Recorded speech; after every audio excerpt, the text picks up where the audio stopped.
I'm Ryan McCaffrey with IGN. I'm here in Los Angeles. I just played a whole bunch of Doom: The Dark Ages, the upcoming prequel in the all-time pioneering first-person shooter series. I am with two of the primary folks behind that game, Hugo Martin, the game director, executive producer, Marty Stratton. Guys, good to see you, as always. Good to see you Good too. to see you. You always nail those intros. Like I know, you're doing so these good is at just it. like Dang. Practice. It's just a lot of it is. practice, that's You all. never stumble. You do it many Well, times. there's a lot of outtakes of stumbling, believe me. But you guys, it doesn't seem like you're stumbling on this one. I had a great time playing it. I got to play a bunch of different slices of the game, but I kind of wanted to start with a higher level question, and that is this, that this is now your third crack at Doom. Yeah. And I know we could split hairs, but basically you've now done as many Dooms as kind of the original id team that pioneered this whole thing. So I never thought about I that. never thought about Does that. the That is the first All right, time well, I've ever thought about that. then let me ask you, does the idea of potentially making another one, like if you go farther than this, you'll have made more Doom than even Carmack, Romero, and those guys. Like what Right. is what Well, is as a policy, we're never supposed to talk about the next project. But I will say this personally, can't speak for Marty. I'm sure he agrees. Like, we love making Doom games. Like I could make Doom games for the rest of my career and I'd be happy. So it's very fun. It's a great franchise to work with. It's just so much fun that anything goes, and as long as it's aggressive and you're making the player feel powerful, it's all good. So it's been fun. It's like Deadpool says, till you're 90, you'll be making these Yeah, games, yeah. right? Oh yeah, it is too great of a franchise. I mean, no veiled, kind of indication of what we're doing next or Right. anything. But this is not the last Doom game.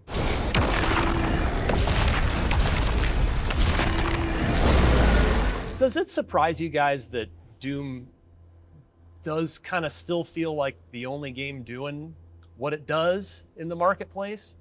I mean, a lot of games make you feel powerful, but it does feel good to give the fans a good premium single player first person shooter experience, and it's the kind of game I'd like to play. I like playing all kinds of games, but it feels good to make this for the fans. Yeah, there's so much history there too. Like Yeah.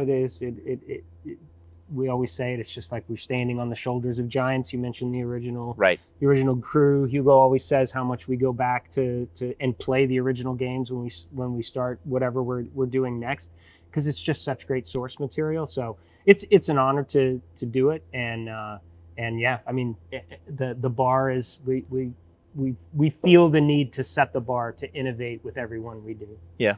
How do you approach trying to move the gameplay forward while moving the timeline back with this game? So you've got this kind of the story and the gameplay are, at least from moving from one Doom to the next, are almost kind of at odds in this one. I mean, we've wanted to make this game since 2016. In the Slayer's Testaments, we talked about, the history of the Slayer and his adventures, the chronicles of the Slayer. And as IP developers, you cross your fingers that the fans like what you're doing enough that they'll let you keep making content, and eventually you could get to that prequel, the backstory. So we gave him a good backstory.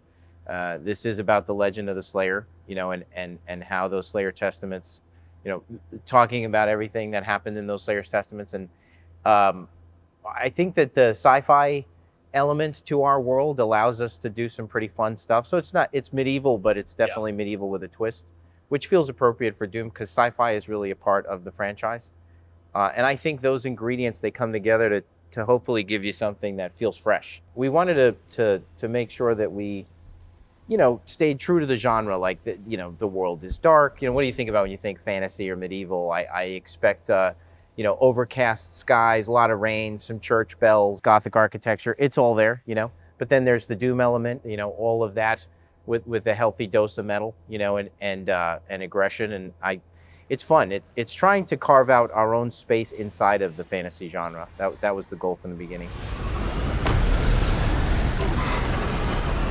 And usually when games go from one to the next in the series, you're adding stuff. And it's not that you're not adding things, but I think for me, after playing it, the biggest change between Eternal, which I loved, I reviewed for IGN and loved it, and this game is, it's not about the aerial attack anymore. No, You kind of you are on the ground. like the original Doom. Yeah, exactly. And so was there any internal struggle with that when you're drawing up the game or No. I mean, immediately it's don't do the same. We don't want to make the same game twice. Yeah. So 2016 and Eternal are similar, but they're very different games. Dark Ages looks to stand on its own. You've got a nice trilogy of games, and each one feels different and good in its own way. And in playing the original Doom at the start of the project, as we always do, the answer was there. Like, you can't even jump in the original Doom. Yeah. Most of the action happens along the horizon line. You can't even look up and down. That's right. Original Yeah. Doom. And the action all happens along the horizon line, right where my reticle sits. It's really more about moving along the x-axis as opposed to the y. And so that was the focus that showed us a lot, that the movement was really about weaving your way between this maze of slow-moving projectiles as opposed to moving above or under it. And we just went from there. Are there any original Doom monsters that you guys haven't done at this point? Because I don't think so. I saw some familiar faces, as it were, in the build today, and I'm trying to think, like, is there anything that we haven't seen? I don't in think modern of any. Doom? I can't think of anything. No, I mean, I think it's all in there. yeah, Maybe or- Romero's head hiding behind a wall somewhere. I don't know. yeah. That'd be a Yeah, bit- I think we got it all. We- I'm sure the fans will be like, "You missed this one." So like, I'll Yeah. if we've missed anything, let us know. I'm sure you will. I think there's this. I don't know this as a fact, but I feel like there's more new in this game. Yeah. From a monsters perspective than maybe like, because we've definitely, like, 2016 was very much based on the original characters, and it's kind of, we've added a bit for Eternal, but I feel like this is taking another step Right. with the amount of new demons that we've added to the roster. Glory kills are different now in that they are They're still in there. well, they're different. It's different depending on how you kind of approach. Yeah. 'Cause Yeah. I found myself, like, for a while I was just head on, hit the button when it's time, when I've whittled them down enough. But then I thought, well, let me try jumping up top, and Then you'll get a summon glory an app kill. with Yes. the shield saw. So I'm sure I missed a million of them. Like, how many? Is there like a number of more glory kill animations in this versus the other two games? No, it has less because it's more of a, as you've experienced, like a dynamic melee system. It is a system. You're not just playing the same punch every time. Depending on the enemy that you kill, it is an unsynced animation that is played. It's pulling from a bucket of animations, and in that bucket, it's depending on the enemy type, the size of the enemy, or what tools you have, which melee weapon you have equipped, that determines what's in that bucket. So that makes for a lot of the variety that you feel. Then, depending on if you attack the enemy from above, you will get a synced glory kill. If it's a super heavy, you'll get a synced glory kill. If it's a leader, you'll get a synced glory kill. So they're in there. There's just not as many. And I think you've experienced why we went to an unsynced system, because we really wanted, there's so many more enemies on the battlefield this time. Yeah. And at any given time, you might stagger multiple 3-4 imps, in a row. And if it's synced, by the time you perform that one synced animation, you go to the next guy, he's already out of his stagger. So with this system, you're able to move fluidly from one enemy to the next. The goal was really to make you feel like Leonidas in the Hot Gates, in that great scene, the camera's panning to the side, tracking with Leonidas as he breaks the phalanx and moves through the crowd, blocking, using his Spartan shield, throwing his spear. And we wanted to make you feel that way. And the unsynced glory kill system allows us to do that. We got a lot of new weapons in this one, especially going back as a prequel. Favorite weapon of your new Doom game so far out of the three of them? I don't know. It's hard. I'm always a super shotgun Yeah, person, feels good. I love it in this game too. I love it because the whole stand and fight thing, it's never felt more integrated into the core design of the game than in Doom: The Dark Ages, because you literally get this,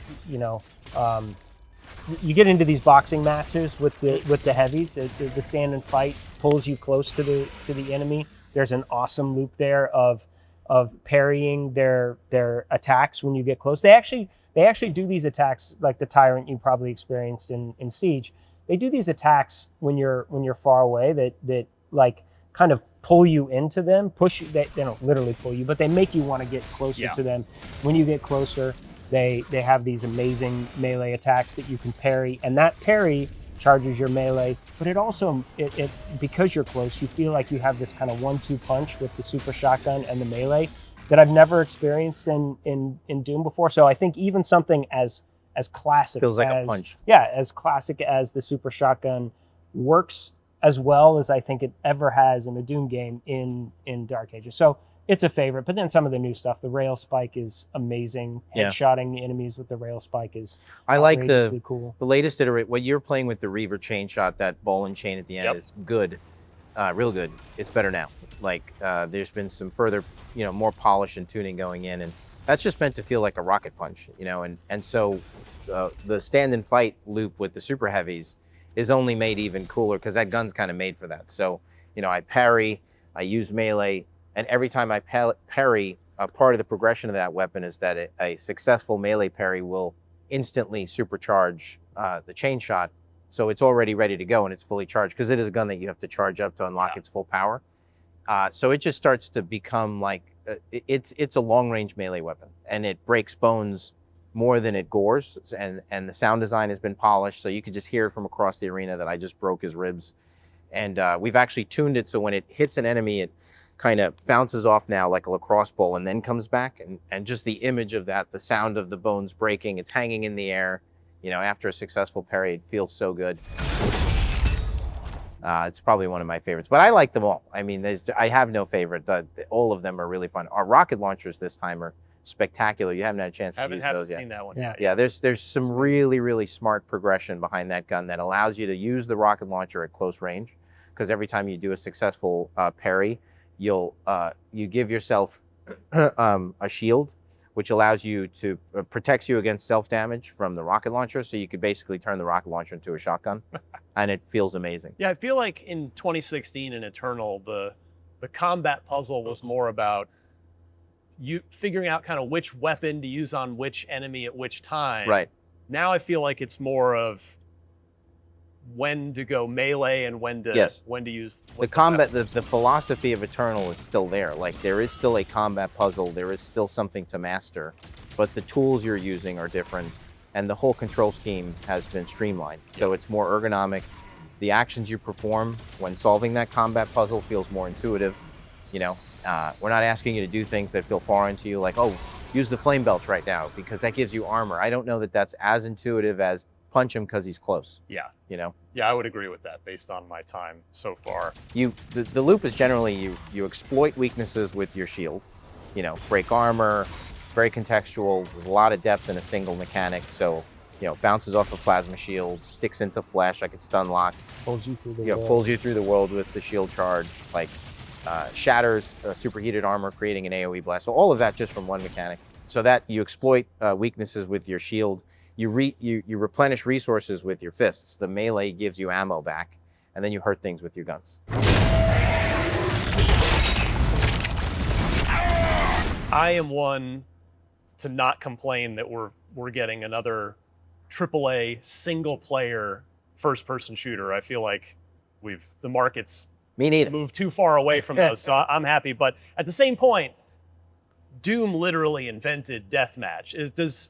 Does multiplayer have a future with Doom? I think anything's possible in the future, but certainly, I think Marty would be good at answering this, but I would say that the not having a multiplayer this time around and focusing on single player has allowed us to put things like the Atlan and the Dragon in the game to make what we feel like is the largest, most polished campaign we've ever made. So there's so many things in the game. Honestly, maybe even having the shield. I mean, there's just a lot of depth to this experience. And we were able to funnel those resources into the single player campaign, and we're really, really happy with the results. The conversation always also comes back to exactly what Hugo said with how we can focus our team and what it allows us to do. But I think also, multiplayer these days is a different ball game than it used to be. When you think about Doom multiplayer and deathmatch and even just id's lineage with multiplayer, it's kind of these isolated experiences. You played it for a long time, but it wasn't about seasons. It wasn't about these things that take teams Yeah. years and years and years to follow up on.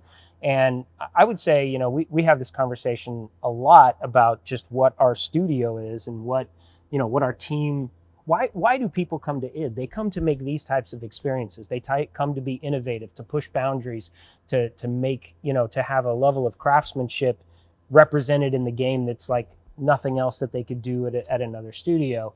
And to do that, we can't be like chasing kind of a long tail on a multiplayer game. So that was something that we got the slightest taste with battle mode. Yeah. And did And that the previous and the previous one a bit too. And you know, we're really grateful that like we work with Bethesda and they give us the opportunity to kind of say like, hey, we want to focus on this. We want to take what we would normally put into this other component, and we want to really make campaign something great. We want to tell a great story. We want to, you know, have things like the Atlan and Dragon, these great pace breakers. We want to make the biggest, best Doom game we've ever made. But it means taking this and we get the support. We get it from Bethesda. We get it from Xbox. So that's great. And I think it's a benefit to the fans who come and play. Sure. Because they are getting these three core pillars that are as robust as they've ever been and that we've ever made. And yeah, it's exciting. Who knows down the road how things turn out? We're always looking at different ways that the market's shaking, but it was fun this time around. Yeah. There's so many great live service games out there right now. It feels so good to give fans a focused single player first person shooter campaign. Yeah, that's the ZAG now. Is doing a single player only first person. We've always kind of zagged. I mean, that's like true. even Doom 2016 was kind of a zag when everything was kind of going down a single, or not a single player, but going down a shooters were going down a specific route. Everybody was kind of getting a little fatigued with what it meant to be a first person shooter, and I think Doom 2016 was refreshing. But if you're going to go that route, I mean, it's got to be premium. It's got to be absolutely a full experience. You know, we've got combat, we've got exploration, we've got narrative. All three of those are just full, you know, fully fleshed out pillars that, you know, some people might play through the game and put it on easy, but focus on exploration. Some people might only focus on combat, you know, other people will focus on all three pillars. We love that, you know, and being able to give them this full premium complete experience, because we didn't, you know, try to also do a multiplayer. It feels good. And again, there's so many good live service experiences out there. Yeah, and so only 24 hours in a day. Yeah, right? Yeah, it feels right. Like it's the game that we would like to play, you know. I mean, you've done Quake Champions, but would you guys ever do a single player reboot to Quake in the way that you've done with Doom over this last decade? Personally, we're just so focused on Doom, you know, like there's always a bit of overlap there too. I mean, even in the original Quake and Doom, you know. So I think right now it's all about the Doom. I guess maybe the last question, it'd be professional negligence if I didn't ask. Now that the console's announced, are we gonna see the Dark Ages on the Switch 2 at any point in time? I don't know. TBD. Yeah, well, we actually just got disclosed on it, so we're kind of looking at the hardware tech teams doing all their good due diligence, but we love having the game in as many people's hands as possible. So I would say, you know, we'll look at every single option to put Dark Ages in gamers' hands. A byproduct of streamlining the control scheme, which is just a good idea always, right? You want to be fighting the bad guys, not the controls. The game is still challenging. It's fast as ever. It's challenging. You know, challenge is a meaningful part of our engagement loop. But it's always a good idea to streamline the inputs, right? That has also meant that this thing plays extremely well. It will play extremely well in a handheld experience, like, for sure. Yeah. You know.